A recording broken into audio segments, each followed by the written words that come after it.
there is nothing else that changes. You know, I've been in ministry for 40 years. I could say outright, if you don't have the gospel in your ministry work, you're just changing the seats in the Titanic. Yeah. Wow. It's going down.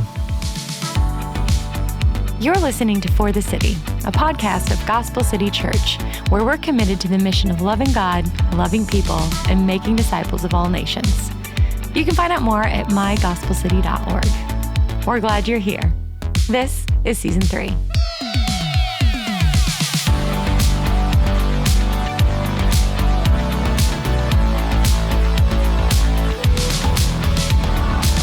Hey everyone, welcome to For the City, a podcast of Gospel City Church. And this season we're talking about what it means to be always on mission. And we've been having great conversations with different ministry partners around the Michiana area.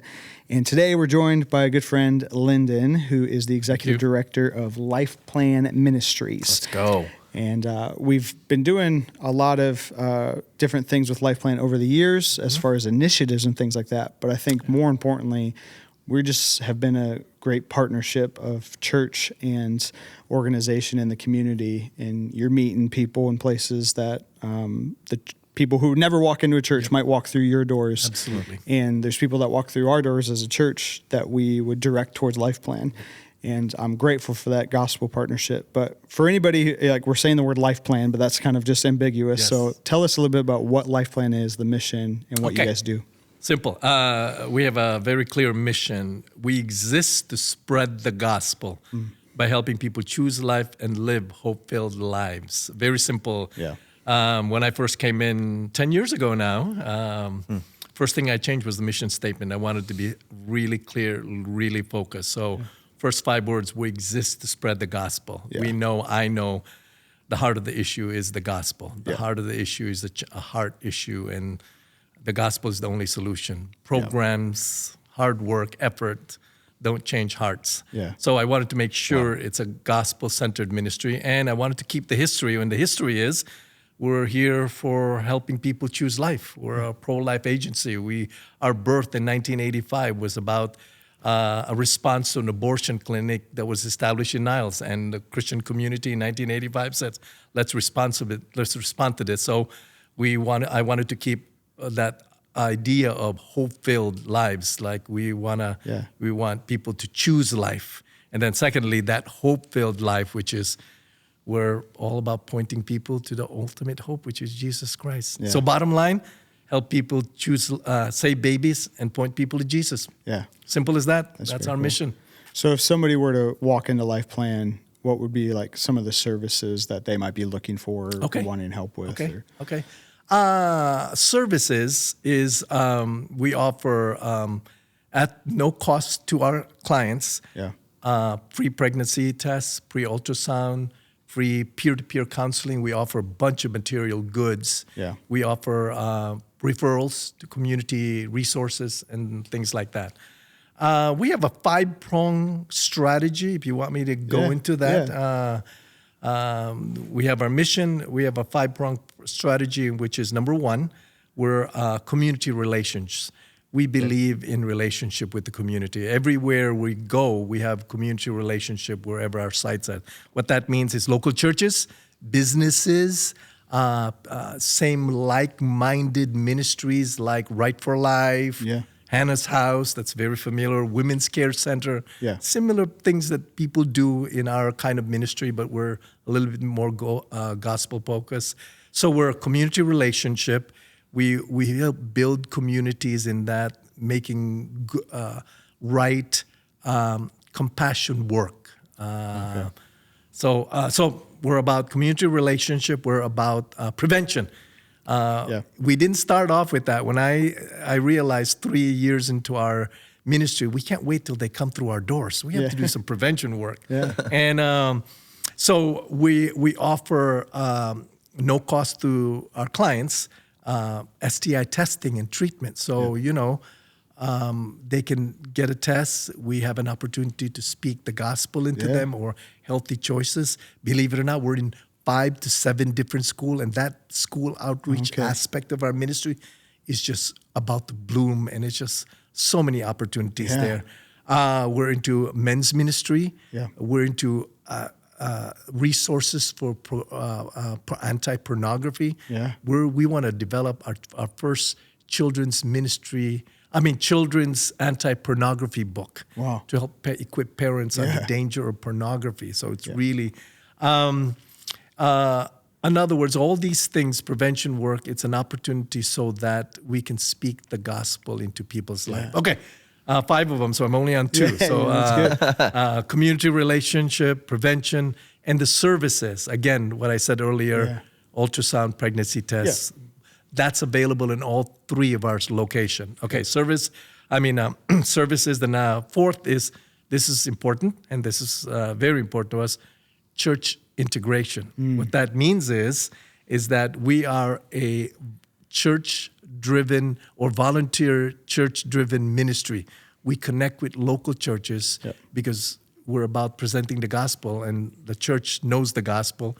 We get volunteers from local churches. We get resource from local churches like yourself and others, and that's our partnership. But also, as people get saved in our ministry, we want to connect them naturally to our partnering churches because long-term discipleship belongs not in LifePlan, but in local churches. And so that's why we're really driven a church partnership, integration partnership. So here we go. Let me go back to the 5 again. Community relations, prevention, service, church integration, and the last one, duplication. One of the strengths that God has given our ministry is organizational strength. So we've started in 1985 with our first site. Then in 2019, we have one in Benton Harbor. And then last year, through the support of local churches like yourself, we started one in South Bend. Yeah. And every 4 years to 5 years, we'll want to start a new one. We're awesome. Michigan City, Dowagiac, wherever the Lord leads us. And we're making it in such a way that we can take our model because we systematize standard operating procedure on how we do things. We can easily have someone start one in any location. Major need in our cities, in our world, our culture today. One thing, so what I appreciate about LifePlan and you, Lyndon, I think the 5-prong strategy is a newer development, correct? Yes. So you guys started out focusing primarily on abortion and prevention and helping moms. And then one of the things that really has united us over the years is just, one, we have gospel in our name, Gospel City Church, and that was really a strategic, important thing because we believe the same thing. The gospel is the only thing that's our hope. We can help a lot of people, and a lot of people do a lot of social justice help, but without the gospel, you've got nothing, right? Nothing. Like you have happier people on their way to hell ultimately, and so what we really know is we need the hope of Jesus and the help of Jesus to give us a new heart and a new life, but often the hardships of life lead to those gospel moments. So you guys are doing that. But then you also have shifted it to be family oriented. Not just focusing on the mom, not just focusing on abortion, but focusing on, that's why you're able to disciple men so that they can be the kind of fathers who stick around and stay involved and continue to grow. I'm curious about this. How did you tell us a little bit about your family and how you got into, like, why do you have a heart for this type of ministry? And why do you even, like, what drew you to LifePlan? Okay. What drew me to the LifePlan? All right. You want the whole story? Short, long? Okay, all right. All right, we'll go here. It has a lot to do with the gospel, believe it or not. I can share this quickly. Filipino. My dad, when I was 5 years old, my dad died. Came to America with my family when I was with my mom when I was 6 years old. Elementary, high school, I was here. We were a Protestant family, but not necessarily a Christian family. So I was a church goer, slept in the back of the church as a teenager. But my mom died when I was 15. I came back to the Philippines, and the church that followed up my sister from my mother's wake in her wake. That's the church that was a Baptist church, and they were Christian, and that's where the first Christian became in our family. Instead of Protestant, we became a Christian. And when I came back, I stayed with my sister, sent me to camp. I got saved, and after a year, I felt God's calling to the ministry. And believe it or not, I went to a Bible school in the Philippines because I felt calling. I would be a pastor like you if I ever stayed there. Yeah. But after about 4 years, I went back to America, went to Wheaton grad school, most important, met my wife, and been married for 32 years. Wow. 7 years, I had Bible undergrad, and I had master's degree in Bible, but 7 years into my marriage, I walked away from my marriage, and there was a lot of brokenness in my own life because I didn't have mother or father, but praise the Lord, I repented, and then I asked myself, what broke? Yeah. Because something broke with all this knowledge, all this ministry experience. There was something broken in my life. And I studied the book of Romans for the next 3.5 years. Wow. And that's what changed me. Wow. One verse at a time for 3.5 years. And that's how the gospel became so real to me for the first time in my life. I really grew, got involved in ministry with Awana for 12 years. I did prison ministry, and I really saw brokenness. Yeah. And I saw the only thing that can change people is the gospel. Wow. And so that became really strong in my life. And, I love Tim Keller. And Tim Keller says, Christianity has the more resource than all the religion combined. Hope in our brokenness, hope in our dysfunctions, hope in our relationships, hope in not only going to heaven, but all the issues of our culture.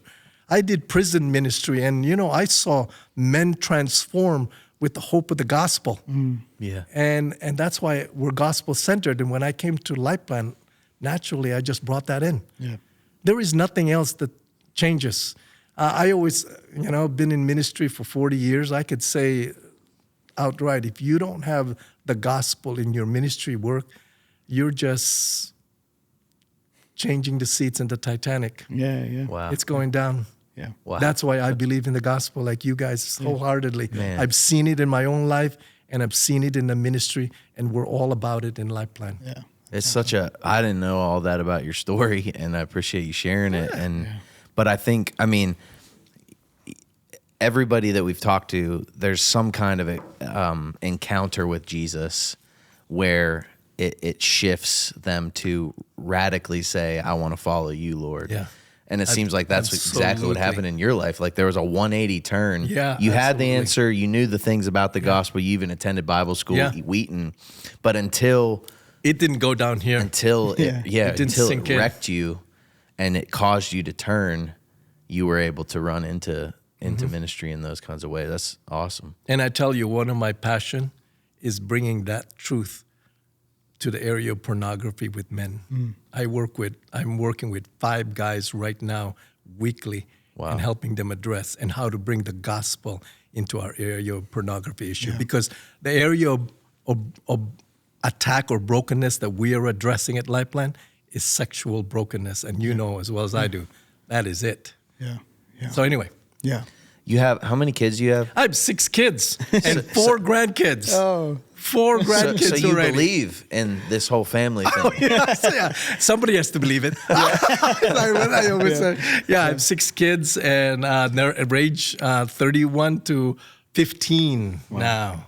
So I can teach now about raising kids and grandkids now. Yeah. Love it. You said you did Awanas for a while. Oh, some of your kids taught my kids. Yes, Awanas, that's right. A couple of years, which is kind of cool. And I remember that. So good. So, and Lyndon, you brought us up the kind of starting problem that can lead to a lot of sexual brokenness in other areas, even towards broken families, comes from the father, and the whether it's a pornography addiction or just they didn't have a father in the home to model after and things like that. Right. Like we've talked before, some stats or things like that. Anything that you've just seen that's like everybody should be aware of this kind of statistic that if this goes this way or these many people are struggling, a church our size, like what are some awareness things that we should? Are we talking about pornography or fatherhood? Pornography or even in that father world and things like that. All right, I'll start with pornography and then we'll go to fatherhood. I just used this one stat. In 2014, there were 1.4 million pornographic sites. That was 2014. Yeah. And now they don't even know because it grows so much and it's evolved. The one pornographic site in 2019, just the number one, and there's millions, but this is just one. The equivalent viewing of that 1 year in that one site, it is the biggest, was 665,000 years. Of viewing. Yeah. Doing the math in my head. Yeah, we don't even have something like that to calculate us. Yeah. And there's a great data that Barna has done on the pornography data. Yeah. And they say, I think I get this number right, that most churches say that 90% of most churches say in their survey, pornography is one of the leading problems in our church. Yeah. But only 7% of those churches have a program to address it. Yeah. So it is a need. It's a tremendous need. If I can give an advice to any church, I would say this. I usually say this. Make it something that the leadership are open to talk about. Yeah. That it's not something we hide or something we just don't know how to address. It's something that we talk about. For sure. Yeah. And that would be the number one. With regards to fatherhood, it's very easy. We know that. There's a lot of fatherhood ministries across the country where just secular or just Christian, and they're all good because it highlights the importance of fatherhood. Yeah. They say if there's a child that comes to know Christ in the family, there's a 9% chance that somebody else in the family would come to know Christ. If the mother comes to know Christ first in the family, there's a 19% chance that somebody else in the family would come to know Christ. If it's a father who comes to know Christ in the family, there's a 93% chance somebody else in the family would come to know Christ. And if you live in the third world in any way, that's so true. Yeah. But as fathers go, that's how the family is usually, whether good or bad. Yeah. But it's great to be a father. It's great to have that, if you're thinking about impact, God has naturally given our kids a rapport with us. It's there naturally. When they were born, they love you. Yeah. You just lose it, but it's already there. Mm-hmm. It's there for you you're already a winner. Yeah. You just we've been talking about always on mission as our church this year and just trying to encourage people that there's really no sitting on the sidelines as it pertains to the Great Commission. And when the way you're talking about fatherhood and 93% of children or family members coming to know when the father's present is a chance to be always on mission. It's really what you're preaching from LifePlan's point of view, that these babies, these moms need fathers to be involved and need fathers to be attached to the local church and need fathers who take responsibility for their actions. And I would say that all the way up into a church like ours, right? Like there's fathers sitting in our seats who need to step up, and it's an opportunity to lead their families in the fear and admonition of the Lord. It's an opportunity to model the gospel of Jesus Christ. It's an opportunity to not just know the right things, but be affected by Romans and the gospel like you were. It wrecked your life to a point where you got yourself into a ministry, but what family has the Lord placed you in where you can go and do that even right now? And the same's true with, there's similar statistics with abortion, right? Like, why would... Absolutely. 600,000 a year or something crazy like that? Yeah. Oh, there's an abortion stat, which exactly what 93%, 73% of women that have a baby will choose to keep it depending on what the man will want. So a woman can say, I want to keep this baby, but then the father says, no, I don't want you to keep it. 73% chance that they will abort because of that father. Wow. So in other words, you need to work with men too. Yeah. You need to work with the father too. That's what we do. That's why we started a men's ministry. Yeah. Because if the woman feels helpless and there's no support from, she'll most likely have an abortion. Yeah. So Matthew 25, Jesus talks about the sheep and the goats when they arrive in eternity, and he talks about loving the least of these, and he goes through the whole, when you were in jail, you visited me. When I was hungry, you clothed me, or you fed me. When I was naked, you clothed me. And we say, when did we do any of that for you? And you say, as you did it to one of the least of these, you did it unto me. I see LifePlan as kind of on the front lines of serving some of the least of these, like those who are in hard situations. You've done prison ministry. You're doing ministry with moms who don't have a husband in the picture, moms who are on the brink of abortion, families being put back together. In my experience, serving some of those places, just as Jesus says, you did it unto me, it's as if the presence of Jesus is so palpable in those situations. Yeah. How have you, like, I would imagine you see that on a regular basis. Mm-hmm. Like, what are some God at work stories or even encouragement that you'd give around just how you've seen the presence of Jesus work in the hardest of situations? Oh, that's a great question. Now, I will say I believe totally in continuing to do ministry. A lot of my role is I hear stories from secondhand because I work with staff who work with volunteers. I hire staff, by the way, who can manage people because we want to be a volunteer-driven ministry. Yeah. So I hear stories of, people choosing life is very easy. We have in our Slack, we have a prayer one and a prayer channel, and then we also have a abortion-minded channel. So all of a sudden, when there's an abortion-minded phone call or abortion-minded client who comes in, somebody slacks the team so that we all are praying for that right away because we believe in prayer. We pray. So we have that for our Slack. So that's how intentional we are about praying. Yeah. And so we get those, easily 2 or 3 times a week. No problem. That's an abortion-minded, okay? Yeah. So they can go either way. Yeah. So we get those. That's how I hear about it. I hear stories from our clients and our volunteers who tell our staff these are the things. But I'll tell you, I always tell my staff, let's have a place. This is what I learned from Service Master. Service Masters, they're executive. They always do ministry once a year. They do clean the toilets. Yeah. That's what's beautiful about Service Master. They're a cleaning company. Yeah, anyway, I've always had that heart. So I work with 5 men who are struggling with sexual sins. Yeah. And I'm telling you, how do you counsel somebody who's struggling with this? You know what to say, but when's the heart changing? Yeah. And there is a time when they make good choices. Like I see how my alcoholism has led to all these sexual sin. That was a recent one. Yeah. I've taken on a client who's struggling with homosexuality. Mm-hmm. And it brings me to a lot of humility because I can't change their hearts. Right. By the way, the first things I say to them when I work with these guys, 2 things.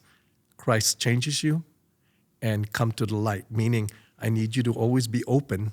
Huh. Let's not lie, because once you lie to me, say goodbye. We can't trust each other. Yeah. And then you know that Jesus changes you. It's knowing him deeply. That's the only thing. Nothing programs won't, but I'm going to open these things about Scripture, what God has said. And I will tell one of the interesting things I've noticed, all these guys, even though they're churchgoers, they know the Bible, but it hasn't sunk deeply here. Huh. So to go back to your questions, that's how this is volunteer work. This is not even my executive director work, but I want to be hands-on to the brokenness of what we're all about.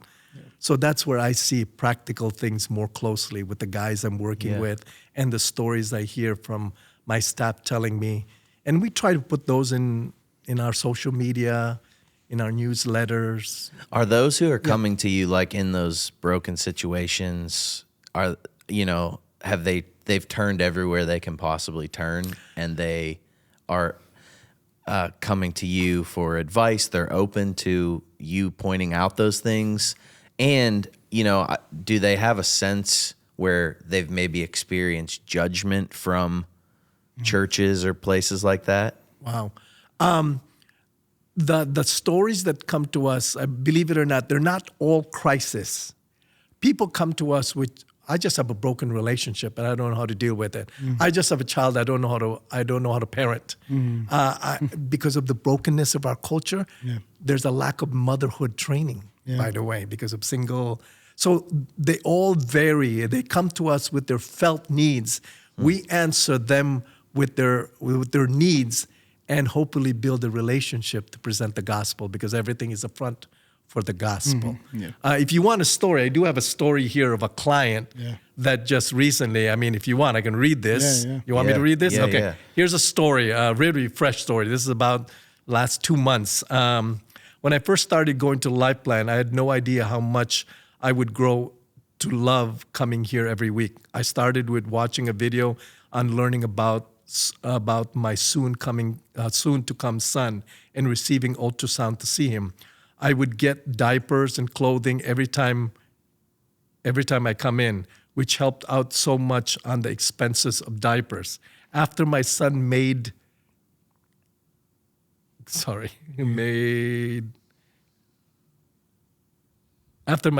his appearance, I was welcomed back to LifePlan with even a greater love from everyone and my son and I.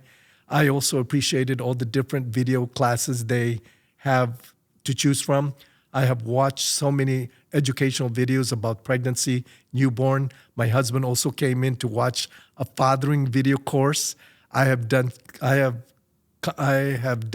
some of their Bible study courses. The past years of attending classes at LifePlan have meant so much to me. The staff and educational courses, the materials they provided for babies and mothers, the nurse, and the environment. I look forward to coming in every week. I also appreciate receiving a prayer for my week ahead of time to come in. I am also thankful that I have LifePlan in my life. By the way, she's become a Christian, and she's going to your church. That's awesome. Praise God, man. Praise God. All right. So that's interesting, huh? I love it because there's an aspect of that there's very practical needs being met in someone's life. Yeah. And that was probably the avenue that kept her coming back. And there's a piece of that where, you're like, oh, well, you said it, you just kind of passed by it, like everything's a front for the gospel. Yes, that is. Right? That's so it's like, hey, like I think about our church does like the baby bottles where we fill these baby bottles with change and give it to LifePlan. And it's so it can fund things like diaper provisions and newborn outfits and formula and things like that. So that someone who's coming in who's kind of like, I have no idea how to do this. I didn't have a great example of a family in my life. I find myself either pregnant or with children and I'm struggling. And there's just very practical things we can do like right away for them that then hooks them into, okay, these people care enough to give me something. Like, why they're not charging me anything? Like, what's the deal here? Yes. And then they come back again. And now it's simple things like, hey, somebody prayed for me. And, somebody's like, hey, here's a little Bible study for you to look at. And now they're continuing just to be in and around an environment where the gospel is saturating everything. Yes. And so I love just this kind of the always on mission piece of even when I'm handing someone a pack of diapers to say practical needs, you're going to need these, you're going to need a lot of them. It's because I know that there's a greater hope for you here. Right. And you were talking a little bit, so like you come into LifePlan, 1985, there's this vision for it.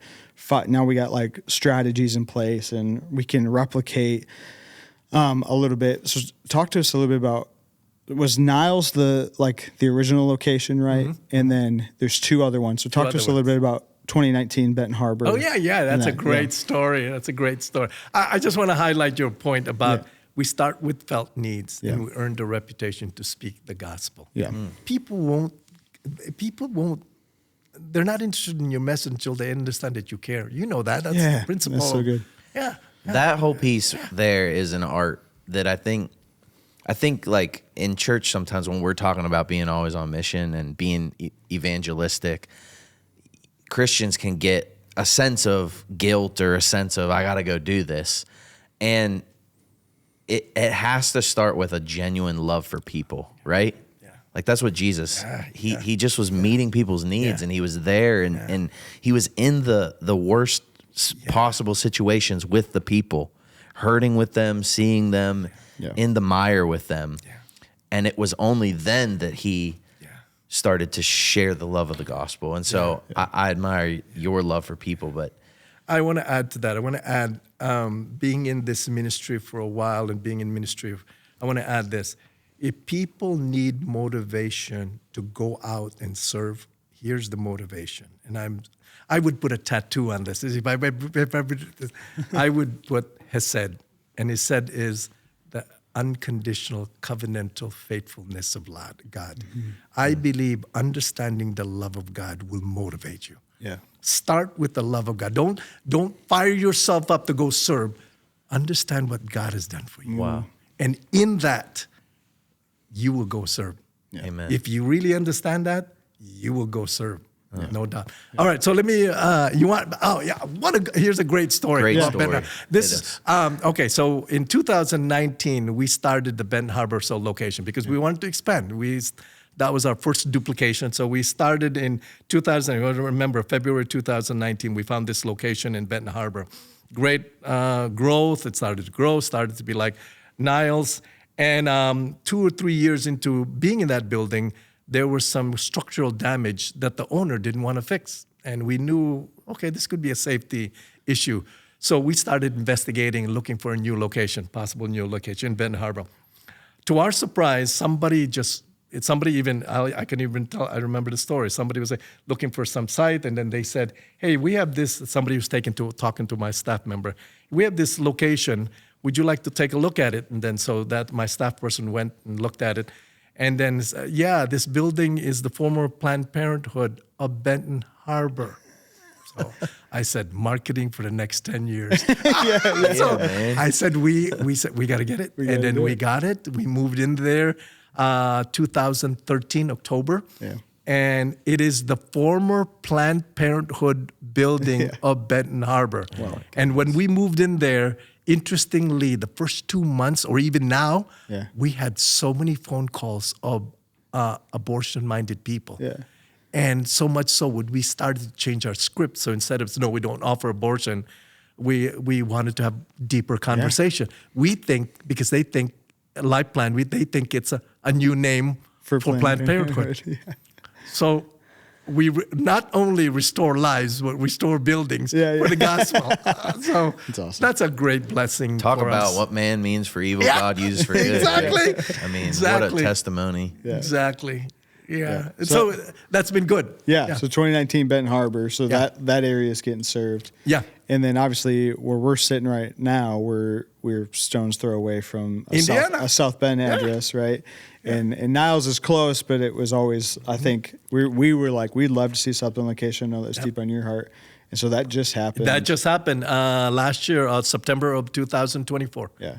And I just want to give thanks to leadership and the church for supporting us. Yeah. You guys have been a big supporter of that building. Yeah. Thank you. Yeah. So that's up and going. And so, you said you're volunteer driven, you're church integration, and we value that greatly. So, I'm thinking about if I'm hearing this and I'm like, how do I love how you said that, like, let God's love fuel you to service, because if it's just like, I get excited, I'm listening to the podcast, I want to be a part of it, that's a flash in the pan type of thing. But there will be people, I believe, who will continue to come around LifePlan and support and do kingdom work. I know of several people in our church who are deeply involved there, and serving on a regular basis. Yeah, our volunteers. Yes. So what does that look like for like somebody who wants to come and serve? They're like, I have gifts, time, energy. Yep. What does that look like?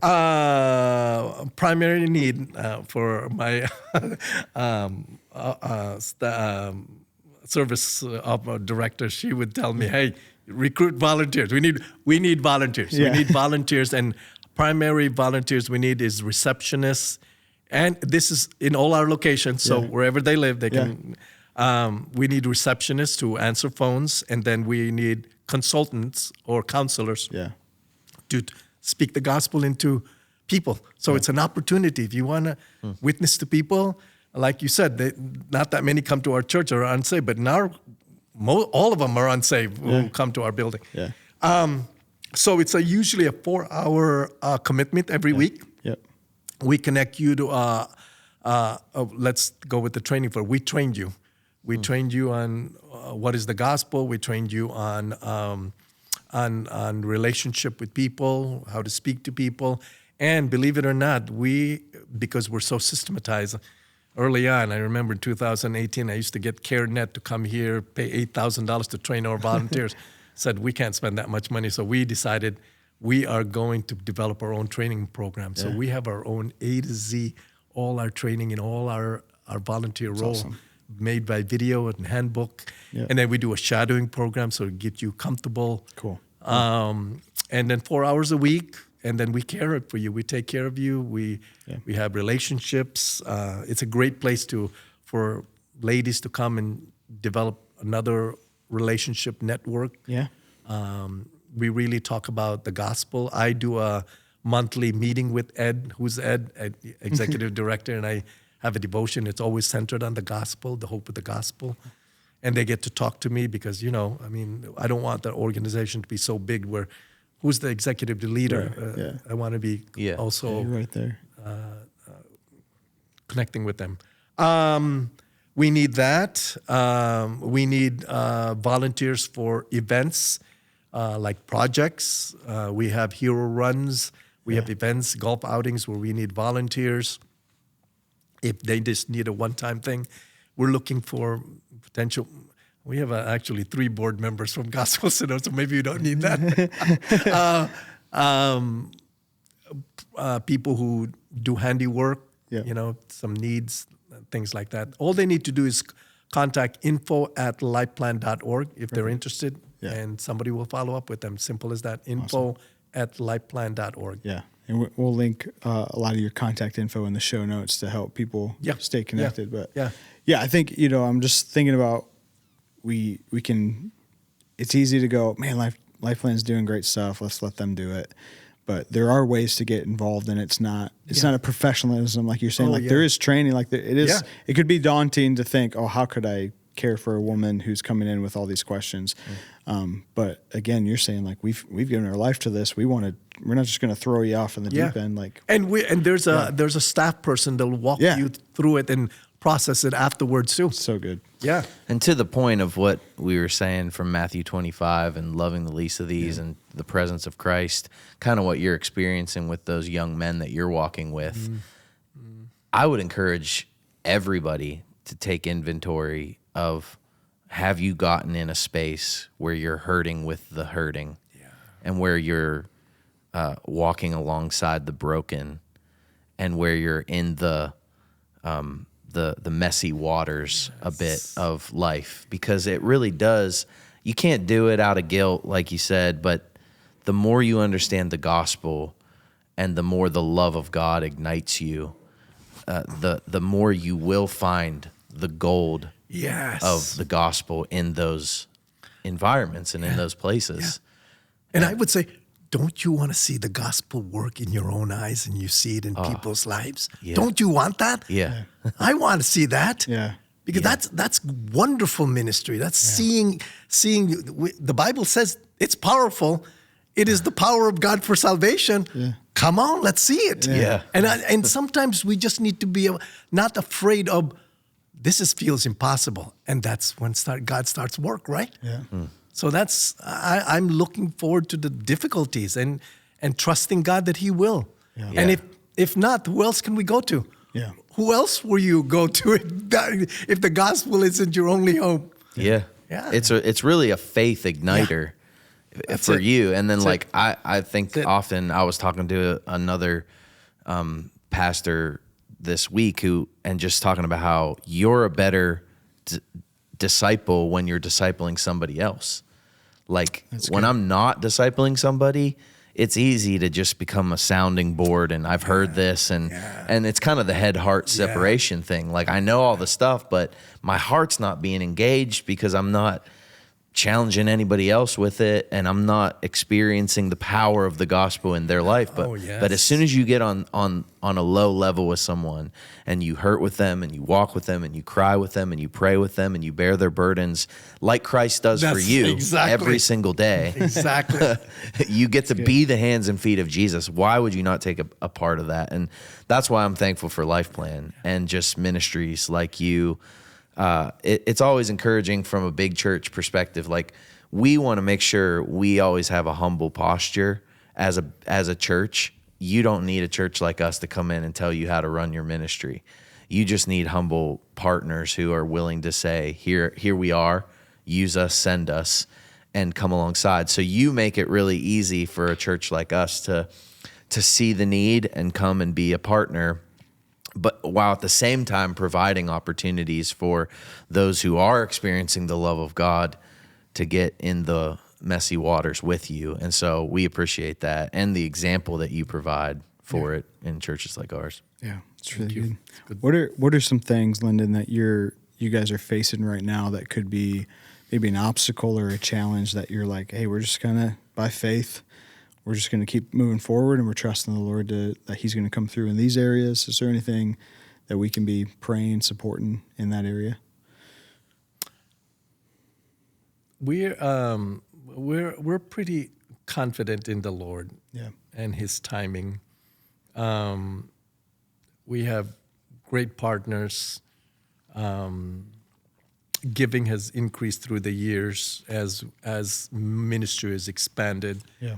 And, I was impatient before, and probably are sometimes, and, you wish you could do things sooner.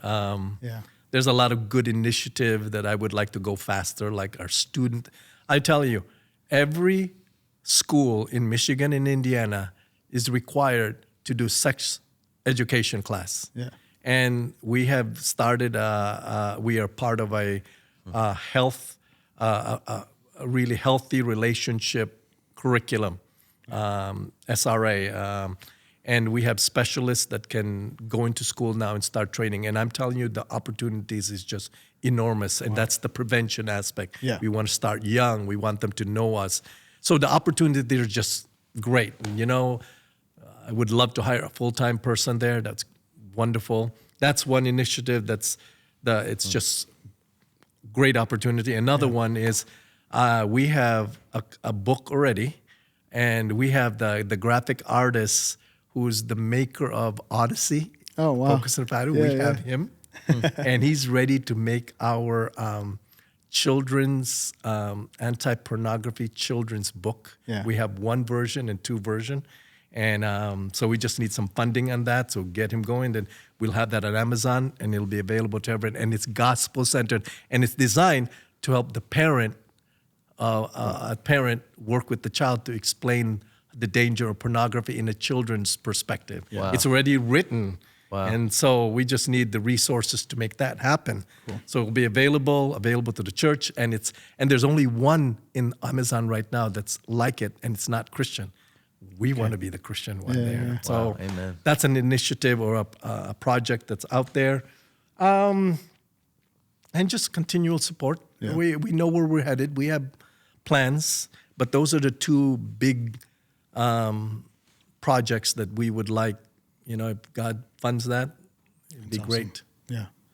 Well, I think we are very aware that God's hand is on LifePlan, and grateful for the gospel impact that He has happened in your life that is now diffusing out into people around you. And I think I've been impacted in our conversations just by your love for the Lord first and foremost. And I think that's the sign. That's the sign of something that you're like, okay, the Lord is in this, because it's a bunch of people who just want to give God glory for what He's doing. Absolutely. And it's not a let's go and do this. It's like you said, you're probably an impatient person by nature, by your flesh. Like, hey, if it was my plans, we'd have 20 locations and we do all this things. But you're like, you're just sitting back and you're like, Lord, however you want to use me, use me. And there's a piece of that when we're talking about always on mission too, where the Lord's timing, and we keep seeing this, the Lord's timing is so much better than our own timing. And the Lord's plan is so much better than our own plan. And we kind of get ahead of God sometimes, and the door either slams in the face or things just don't go the way we thought they were. And God still uses that to prune us and grow us and our patience. But the understanding of it's kind of a slow obedience in the same direction. And I've been to your offices a few times, and like the environment you're creating there for people just to come in, and it's not let's fix you right now. It's like, we're just going to sit. Let's just sit with you. I want to hear. I want to listen. Yeah. How can we serve you? How can we meet your needs? And it might be 20 years of walking with those people and multiple kids and serving the family for a long period of time. And then that one gospel moment happens, and it's all worth it, right? And so always on mission is kind of that faithfulness within the mission, but the obedience to say, it's your plan, not mine. Yep. And we're grateful. So even, starting in 1985, maybe there was a vision for what it should be. It's different now, but the Lord is clearly at work, and we're grateful to be a part of it. So thank you, Lyndon, for thank you. Talking. Thank you for the time. I love this. Thanks for listening to For the City, a podcast of Gospel City Church. We want to encourage you to like or subscribe wherever you get your podcasts so that you know when the next episode is released. And if you found this episode helpful, make sure to share it with a friend. We'll see you next time.